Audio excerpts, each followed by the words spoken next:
We're going to continue the conversation, and we're going to stay in the Netherlands, but luckily, for the next example, Netherlands came here. And it's a fact, a love story that combines both Romania and the Netherlands. Our next speaker is Ruxandra Elene, with whom I share a passion, and that is for biking. I've learned to ride the bike when I moved to Amsterdam, and so it took me a while to embrace, but then once I discovered it, I felt like a child in a candy store. And one of the things that I felt was, how do I bring this back home? And luckily, I found someone, a kindred of spirit. And we're going to talk about urban mobility, alternative mobility. And let's welcome Ruxandra Elene with a big round of applause. Yes, I need a presentation, I think. Yeah, just a second. Well, first of all, thank you very much for having me here. And I'm really happy to celebrate today with you. My name is Ruxandra Elene, so my name says it already that I'm as Romanian as anyone can be, but I will speak today in English because I'm part of the international panel, so not to fry our brains completely with switching languages, I will keep it to English. And also to celebrate in style, I chose to speak about not very popular or actually a very controversial topic, and that is why do we need less cities in our cars, and why do we need to why should we want less cars in our cities? And I will say something about myself. I am currently a lecturer at the Amsterdam University of Applied Sciences, and I also worked at the municipality of Utrecht and at the different consultancies. But I studied in Romania, first architecture and urban design in Timișoara, and I worked for quite some years in Timișoara and in Bucharest. And in 2013, I moved to the Netherlands, and there I also had the opportunity to specialize myself in urban mobility. A topic really, really dear to me, and I'm really passionate about it, also about cycling, indeed, as Alex said. So if you have some, questions about that, please come to me. For the rest, I will start my plea today, and while actually browsing on LinkedIn, I came across this very beautiful illustration. And it says a lot. It says actually everything you need to know to really bring the message to people. Why do we need less cars in our cities? Why do we want less cars in our cities? It's an illustration made to show the message of academic paper, actually written by a Swedish researcher, but it's made in such a way that everybody can follow it very easily, even without being an expert. And this will be also my backbone, the backbone for my presentation today. And when we talk about cars, well, I think it's common knowledge, or I hope it's common knowledge in any case, and if not, we really need to communicate that cars and the use of private motorized mobility has very bad effects on us, especially on our health, because it creates a lot of air pollution, it creates a lot of congestion, a lot of stress, it has very negative effects on environment and climate, so urban heat effects, and all these kind of things that nobody wants actually are partially caused also by motorized traffic. And at the same time, we also know that active transportation and green spaces in city, they provide for much better environments and also for better mental health for us. So the question that remains is all the time, why do we still have so many examples like the one above with cars and very many car lanes, and not enough of the other examples with streets with and for people? And if we look at space use, actually the ciphers, the numbers are even more scary. If you ask me, actually, 80% of the urban road space is taken by car. So the rest of 20% is shared between cycling, walking, micromobility of any kind, and public transport. While that proportion is, of course, not the same. The cars are not moving 80% of the people. They are just taking 80% of the urban road space. And moreover, the cars are parked 95% of the time, so that is space that is actually not used for life, for people, for activities, for doing something useful for the city. And a lot of people still believe that having a car and using a car, and especially being provided with a parking space by the municipality and for free if it's possible, it's a right. I don't think it's a right in our city. I think accessibility is a right. We all have the right to access jobs, to access health, to access activities and school and so on. But we don't have the right to own a car and to own a parking place or multiple, if it's possible.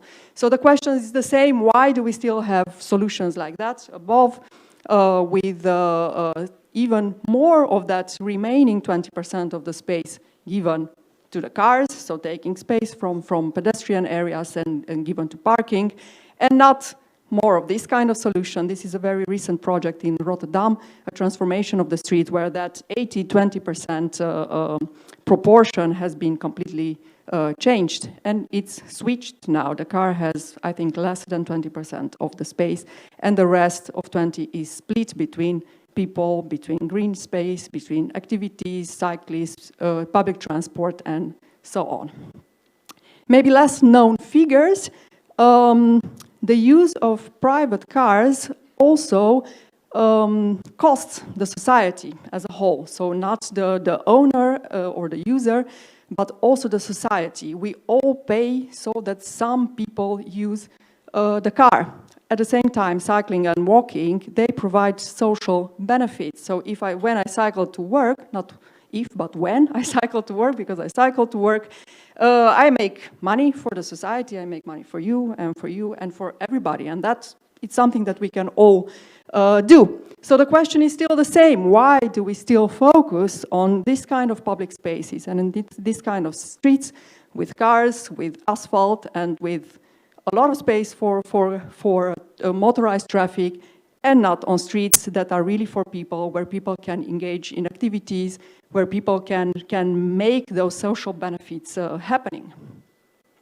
Well, not all is lost, actually. It's still doable. We can still transform our cities. We can still make that change happen. And the solutions are already there, actually. And I'm not saying that it's easy, but it's definitely possible to do it. Redistribution of space is a very important instrument. We see it time and again. We take space from pedestrians and give it to cyclists, and we take space from green and we give it to pedestrians, and so on. While redistribution of space means that we take space from cars and we give it to the rest of the functions or the activities that we need in our cities.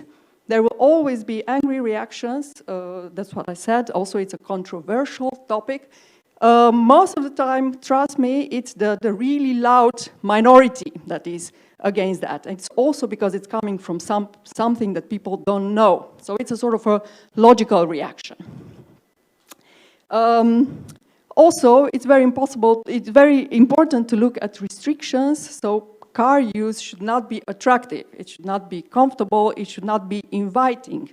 We need to look at how we make other options actually more attractive. Cycling, walking, public transport, and of course the use of public space for different activities. You can do that with a lot of instruments. They are all known. They are not invented now. They exist already. We just need to use them. We need to implement speed limits. I was really flabbergasted to see that on Bratianu here, very close by, 70 kilometers per hour, I think. It's insane that is still possible in a city. But also, of course, parking limitations and fines. It's not only about benefits, but also what you should pay if you don't follow that. But also, the design of the street is very important because the use of car is very attractive because it's made possible by the way the public space is designed. If you make it less friendly with the cars, well, the cars at a certain moment, they will just dissipate. It happens, it's magic. Also, very important, communication. Planning, solutions, asphalt, whatever, technical solutions, sensors, and so on, very important. Communication is extremely important. It's crucial how you bring the message to people. So don't forget to communicate what you want to do. Never argue against car, it says there. personally, I do a lot of arguing against cars. But if you are in the public administration, for example, or engaged in such a project, we are for people, we are for the change, we are for life on streets, we are for children playing on the streets, we are not against the car. And of course, highlight all the benefits that I also mentioned, and there are really multiple benefits of making that change. So the next time you need to take a decision, whether you are a politician or a civil servant or a planner or a simple citizen, a citizen of your city, always ask yourself, what kind of city do you want? And then take that decision. Do we want a city for people, where you can hear people talking and laughing and birds singing? Or do we want a city where cars are king and queen and everything else, actually? So now, don't forget, what kind of city do you want for yourself, for your family, for your friends, for the stranger next to you? It doesn't matter, for everybody. So let's stop making excuses. I think it's my message, and let's get that change running. And please get in touch with me if you want to talk more about mobility. I can talk for ages about it, so keep in touch. Thank you very much.